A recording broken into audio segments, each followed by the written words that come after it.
이 시간 새 하늘과 새 땅의 은혜, 새 하늘과 새 땅의 은혜라는 제목으로 하나님 말씀 함께 나누겠습니다. 성경의 제일 마지막 책이자 신약 성경의 제일 마지막 책인 요한계시록은 많은 성도들이 선입견을 가지고 있는 책이기도 합니다. 요한계시록의 내용들을 단순히 심판의 말씀, 무서운 재앙의 말씀, 그런 말씀들로만 인식을 하고 또 여러 가지 상징과 또 비유 때문에 말씀을 그저 어려워하는 경우들이 참 많습니다. 그러나 요한계시록을 하나님께서 우리에게 주시고 하나님께서 우리에게 읽게 하시고 하나님께서 요한계시록에 담겨져 있는 하나님의 마음을 우리가 제대로 안다면 그저 이 말씀이 그저 무섭고 또 두려운 재앙의 심판의 말씀만이 아니라는 것을 우리가 잘 알게 됩니다. 요한계시록 속에는 하나님께서 우리를 얼마나 사랑하시고 그리고 끝까지 마지막까지 한 명의 영혼이라도 더 구원하시고 또 살리시기를 원하시는 하나님의 인내하심과 하나님의 기다리심과 하나님의 간절하고 절절한 우리를 향한 사랑이 담겨져 있는 말씀입니다. 동시에 이 시대를 고난과 아픔과 위기와 염려 가운데 살아가고 있는 모든 성도들에게 결국 우리가 누리게 될 새 하늘과 새 땅의 영광과 은혜에 대해서 다시 한번 약속해 주시면서 이 땅의 모든 성도들을 위로해 주시는 말씀이기도 합니다. 새 하늘과 새 땅을 세 글자로 줄이면 여러분 어떤 단어가 됩니까? 신천지가 됩니다. 그죠? 많이 들어보셨죠?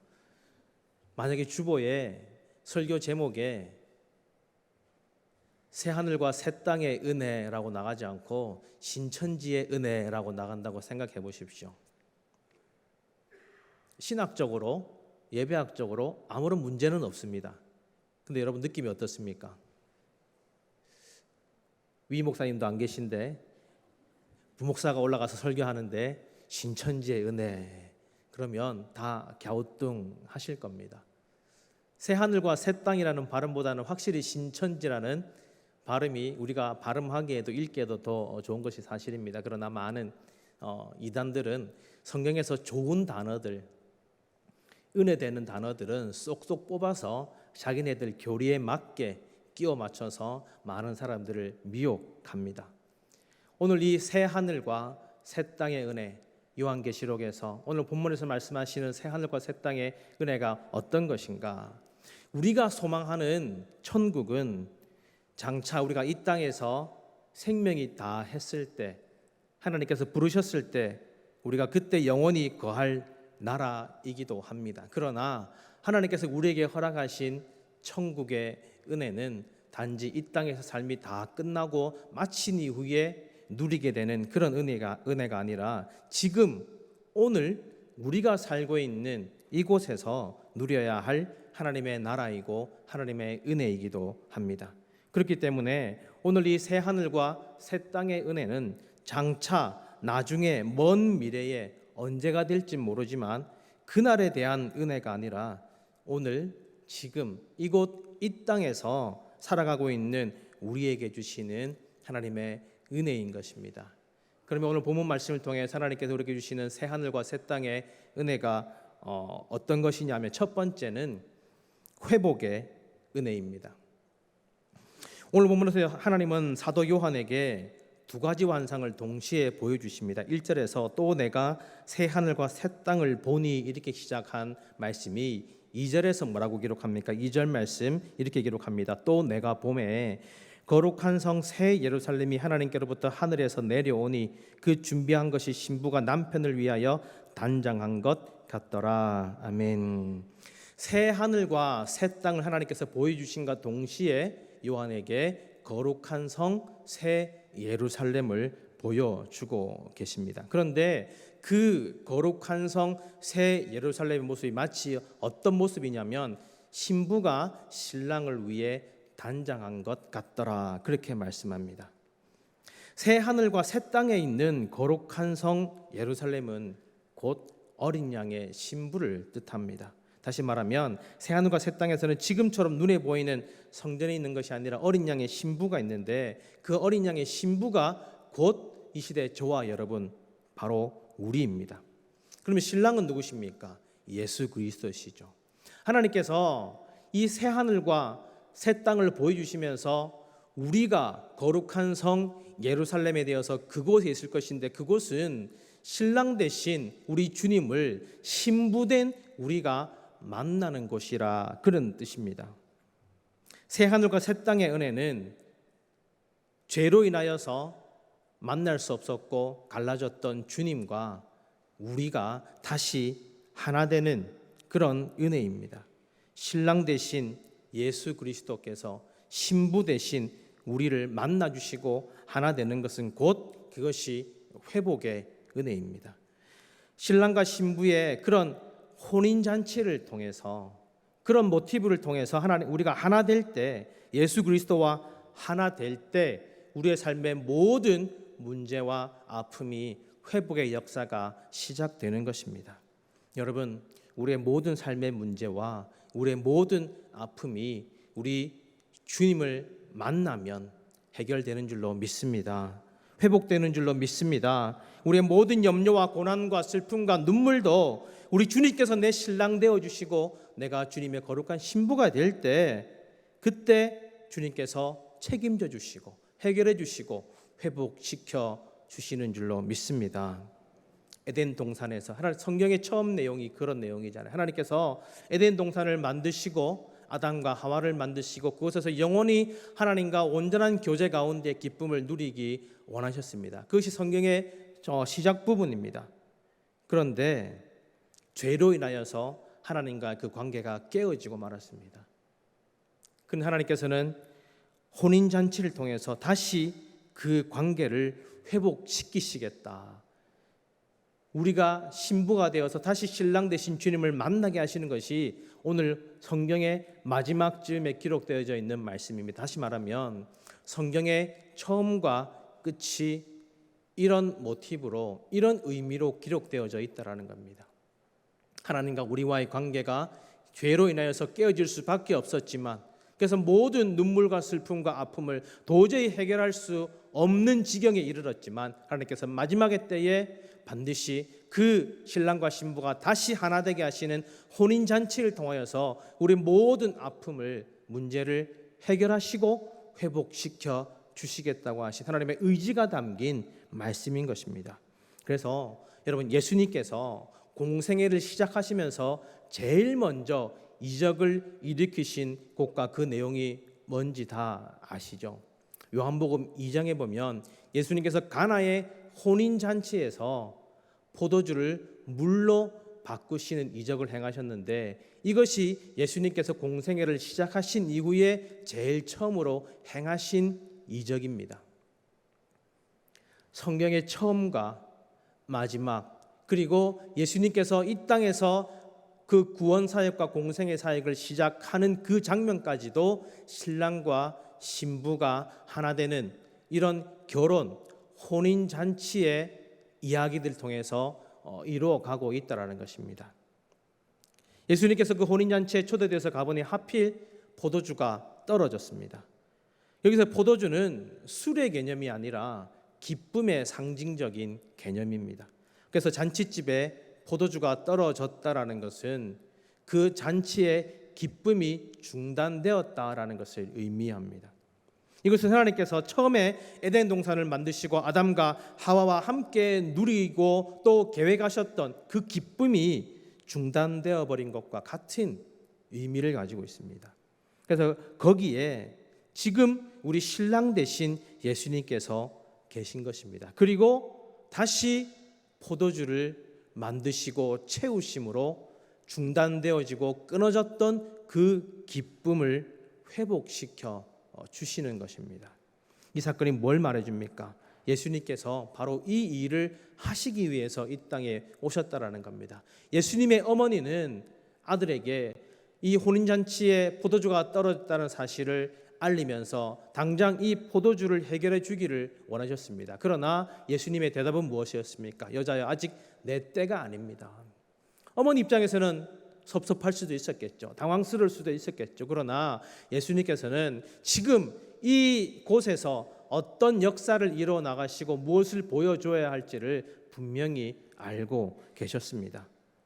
예수님께서는 자신이 대속제물이 되셔서 자신을 내어주심으로 하나님과의 끊어졌던 그런 기쁨이 중단된 그런 우리가 다시 하나님과 하나 되도록 회복시키시기 위해서 그 어린 양이 되시기 위해서 이 땅에 오신 것입니다. 예수님은 어머니 요청에 의해서 이제 유대인들이 생명같이 지키는 정결을 행하던 항아리에 물을 채우러 갑니다. 그것은 이제 제사를 드리기 전이나 거룩한 의식을 행하기 전에 사람들이 손을 씻는 곳이었습니다. 그 항아리에 물을 채우고 그 물을 떠다가 연회장에 갖다 주라고 하셨습니다. 그랬더니 그 물이 포도주가 되었습니다. 그 항아리를 사용하신 이유도 단지 그 항아리가 옆에 있고 눈에 보였기 때문에 그 항아리에 물을 채우라고 하신 것이 아닙니다. 그 항아리가 어떤 용도였습니까? 자신의 그 손을 씻으면 마치 정결하게 돼서 하나님께 나아갈 수 있다고 생각했던 그것들이 이제는 소용없다라는 겁니다. 인간의 어떤 노력과 인간의 어떤 스스로의 씻음 가지고서도 하나님께 온전한 모습으로 나아갈 수 없고 또 스스로를 구원할 수도 없고 또 스스로의 모든 인간의 문제들, 삶의 문제들과 아픔들을 해결할 수 없다라는 의미입니다. 여기에는 그런 의미가 있습니다. 여자야 아직 내 때가 이르지 아니하였나이다. 나는 단지 저 사람들 이 잔치에 단순한 기쁨 잔치가 이어지기 위해서 여기 이곳에 온 것이 아닙니다. 나는 하나님과 단절된 관계를 회복시키기 위해 죽기 위해 이 땅에 왔습니다. 이러시면서 이 포도주는 나중에 예수님께서 이렇게 말씀하시죠. 이 포도주는 내가 너희를 위하여 흘리는 바 곧 나의 피니라. 아멘. 어린 양의 피가 아니면 예수님의 피 흘리심과 그 보혈이 아니면 우리의 인생의 모든 문제에는 아무런 답이 없습니다. 이 아픔과 절망을 회복할 길이 없습니다. 새 하늘과 새 땅에서 신랑 대신 그 예수 그리스도와 신부인 우리가 하나 되는 은혜, 그것이 단지 우리가 이 땅의 삶을 다 마치고 만나는 것이 아니라 지금 이곳에서 우리의 삶의 현장에서 오늘 주님과 진심으로 만나고 인격적으로 만나서 하나됨으로 그 회복의 은혜를 충만하게 누리시는 은혜가 있으시기를 예수님의 이름으로 축복합니다.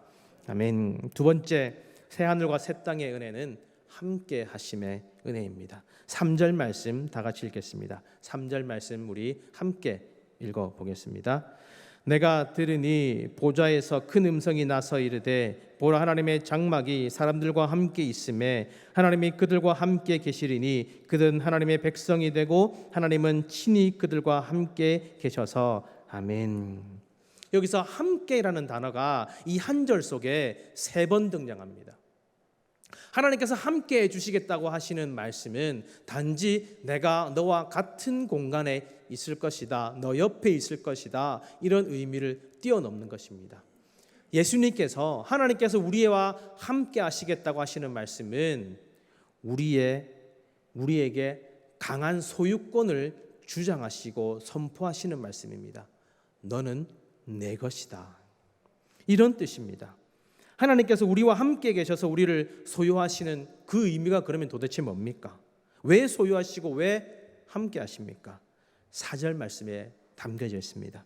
4절 말씀이 모든 눈물을 그 눈에서 닦아주시니 다시는 사망이 없고 애통하는 것이나 곡하는 것이나 아픈 것이 다시 있지 아니하리니 처음 것들이 다 지나갔음이러라. 아멘. 흔히 장례 예배 가운데 많이 들었던 말씀입니다. 모든 눈물을 주님께서 다 닦아주시겠다고 하십니다. 내가 아니라 하나님께서 닦아주시겠다고 하시는 거예요. 이 눈물을 닦아주신다는 말씀은 물론 우리가 이 땅에서 모든 삶의 수고와 고난을 다 마치고 주님 앞에 갔을 때 그 눈물을 닦아주시겠다고 하는 의미도 있지만 하나님께서는 천국이 단지 죽어서 가는 것이 아니라 이 땅에서 누려야 할 하나님의 나라임을 말씀하셨기 때문에 눈물을 닦아주시겠다고 하신 약속의 말씀도 지금 고난과 슬픔과 아픔 가운데 있는 성도들, 그 성도들에게 너는 내 것이다, 내가 너와 함께 할 것이다, 내가 눈물을 닦아줄 것이다 하시는 약속의 말씀인 것입니다. 우리가 기뻐서 올 때도 있지만 아파서 올 때가 얼마나 많습니까? 자녀의 문제 때문에, 가정의 문제 때문에, 물질의 문제 때문에 도저히 나로서는 해결할 능력이 없는 큰 삶의 고난과 문제 앞에 우리가 눈물 흘릴 때가 얼마나 많습니까?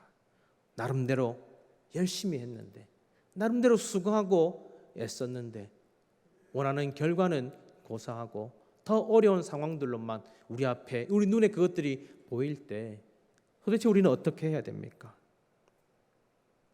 하나님께서는 우리가 이 땅에서도 새 하늘과 새 땅의 은혜, 곧 하나님께서 우리와 함께 하심으로 너는 내 것이라 말씀해 주시고 내가 반드시 그 눈의 눈물 닦아주시겠다고 친히 지금도 말씀하고 계심을 믿으시기 바랍니다.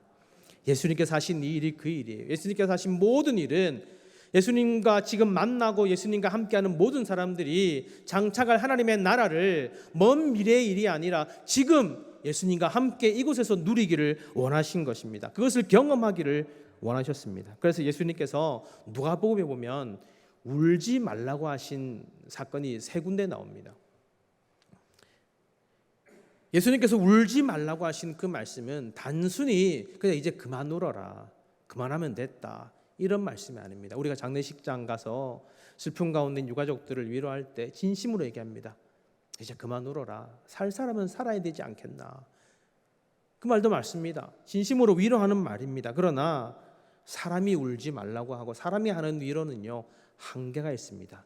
왜냐하면 그 슬픔을 내가 아무리 위로한다고 한들 다 책임질 수 없기 때문입니다. 그러나 우리 주님께서 울지 말라고 하시는 그 말씀은요 그냥 그저 눈물 한번 훔쳐주시고 닦아주시고 끝이 나는 것이 아니라 그 눈물의 근원까지 마를 수 있도록 책임져 주시겠다고 하는 약속의 말씀인 것입니다. 세 번 예수님께서 울지 말라고 말씀하셨다고 하셨습니다. 맨 처음에는요 나인성 과부의 아들이 죽었을 때 그 여인에게 울지 말라고 하셨습니다. 과부의 아들입니다. 남편도 없습니다. 아들 하나 바라보고 아들만 소망이 되어 살아가는 그 여인이 아들이 죽게 되었을 때 그 슬픔을 어떻게 위로할 수 있겠습니까? 세상이 다 무너진 것 같았을 겁니다. 같은 성에 있는 많은 사람들이 그 여인을 위로해주고 이제 장례가 진행되고 있습니다. 그런데 그 여인에게 예수님께서는 울지 말라고 하십니다. 왜 그렇게 말씀하셨을까요? 너무 슬픈데, 너무 힘든데, 정말 울고 싶은데 울지 말라고 하는 게 여러분 위로가 되실까요? 아닙니다. 사람이 말했으면 그런 마음이 들 수도 있었겠죠. 그러나 예수님께서 울지 말라고 하신 것은 그저 이제 그만 울어라 이 말씀이 아니라 그 눈물의 근원, 그 아픔의 근원을 회복시켜 주시고 고쳐 주시겠다고 하신 약속의 말씀인 것입니다. 실제로 예수님께서 누가복음 7장에서 나인산 과부의 아들에게 울지 말라 하신 다음에 누가복음 7장 14절 15절 보면 이렇게 말씀합니다. 가까이 가서 그 관에 손을 대시니 맨 자들이 서는지라 예수께서 이르시되 청년아 내가 내게 말하노니 일어나라 하시매 죽었던 자가 일어나 앉고 말도 하거늘 예수께서 그를 어머니에게 주시니. 아멘. 예수님께서 울지 말라고 하신 것은 그 눈물의 근원인 그 생명을, 아들의 생명을 다시 살려주시겠다고 하신 약속의 말씀이었습니다. 예수님께서는 그 눈물을 해결해 주셨습니다. 함께 하심으로 해결해 주셨습니다. 누가복음 8장에서도 회당장 야이로의 딸을 살리실 때도 울지 말라고 하셨지만 그 딸을 살려주셨습니다.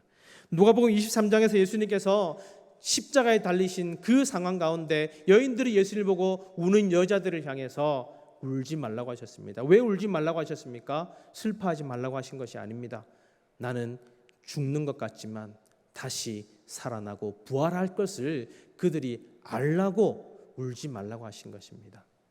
눈물의 근원, 눈물의 이유, 우리는 해결할 수 없고 우리는 어떻게 할 수 없어서 여러 가지 문제들과 아픔 앞에 주저앉아 울 수밖에 없지만 주님께서 우리와 함께 하심으로 우리의 눈물을 닦아주실 뿐만 아니라 너는 내 것이다. 내가 지명하여 불렀나니 너는 내 것이다. 네가 물 가운데 지날지라도 불 가운데 지날지라도 그 어떤 것도 너를 해하지 못하도록 내가 너를 지켜줄 것이다. 하나님께서는 결국 새 하늘과 새 땅에 일어날 놀라운 위로의 역사, 살림의 역사, 회복의 역사를 오늘 우리에게 울지 말라고 하시면서 함께 하시겠다고 하시면서 눈물을 닦아주시겠다고 하시면서 동일하게 말씀하고 계신 줄로 믿습니다. 그래서 지금 이 땅에서 내 눈물의 근원, 우리의 눈물의 근원을 해결해 주시는 것, 이것이 우리의 소망이 되시기를 바랍니다. 천국은요 죽어서 가는 곳이 아닙니다. 천국은요 이 땅에서 살아내는 곳입니다. 새하늘과 새 땅의 은혜는 나중에 죽어서 누리는 은혜가 아니라 지금 이 땅에서도 누리는 은혜인 줄로 믿습니다.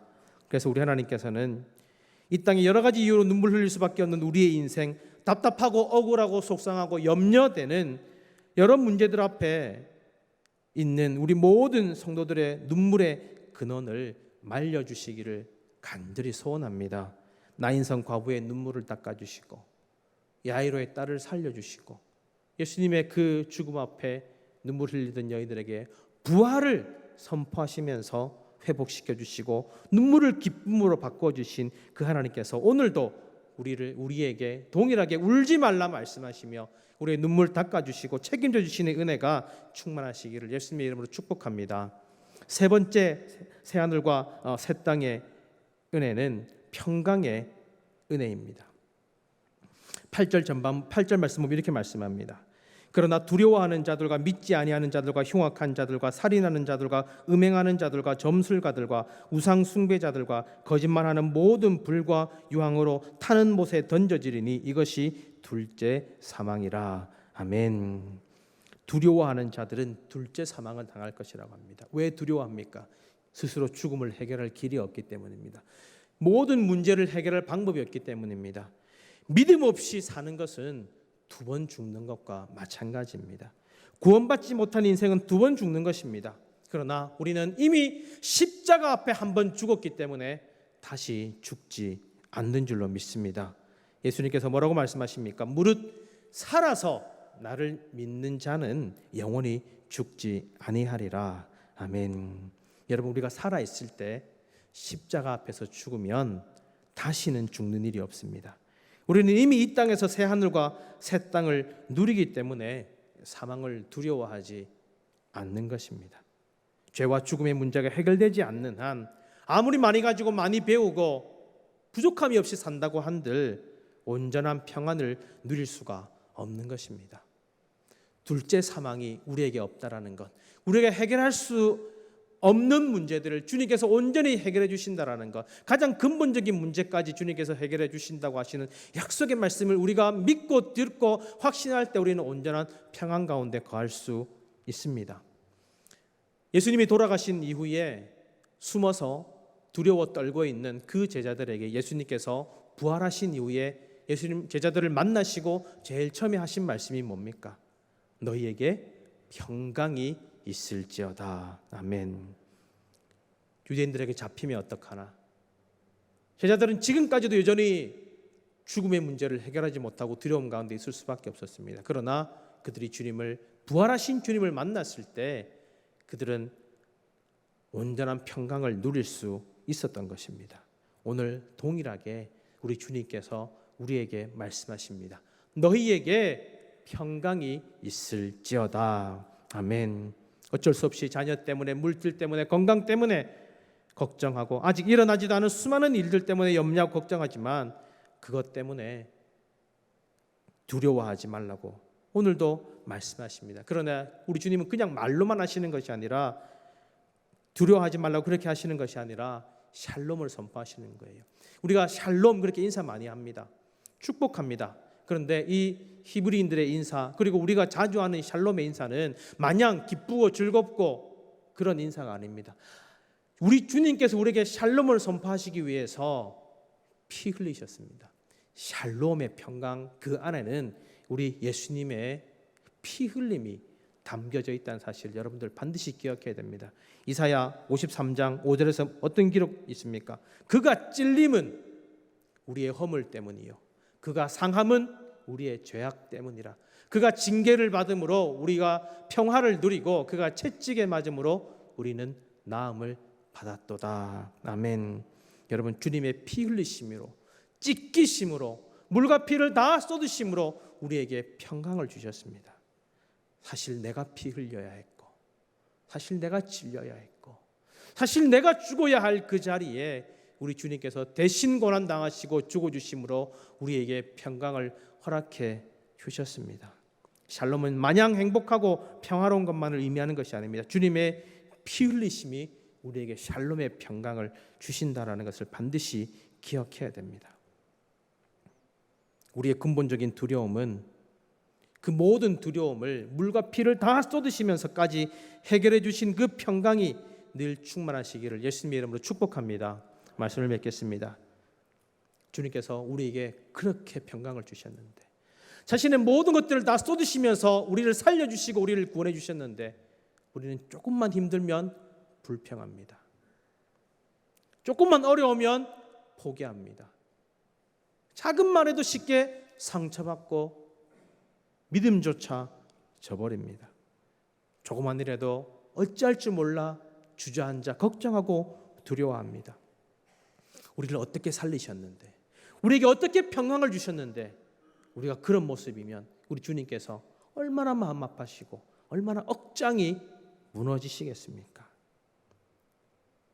알파와 오메가 되신 그 주님은요, 시작과 마침 되십니다. 우리의 인생은 우리가 시작한 인생이 아닙니다. 하나님께서 시작한 인생인 줄로 믿습니다. 하나님께서 시작한 인생, 오메가 되신 하나님께서는 끝까지 책임져 주시겠다고 하는 약속의 말씀이 내가 알파와 오메가요, 처음과 나중이고 마지막이라고 하신 말씀입니다. 여러분, 우리에게 어떻게 주신 평강인데, 어떻게 우리를 회복시켜 주시겠다고 약속하시고 우리와 함께 하시겠다고 말씀하셨는데, 여러분, 우리의 모든 두려움을 다 주님께 맡겨드리고 그 새하늘과 새 땅의 놀라운 은혜, 하나님 나라의 충만한 은혜가 먼 미래에 나중에 손에 잡히지 않는 그런 은혜가 아니라 지금 이곳에서 오늘을 살아가는 우리에게 충만하시기를 예수님의 이름으로 축복합니다.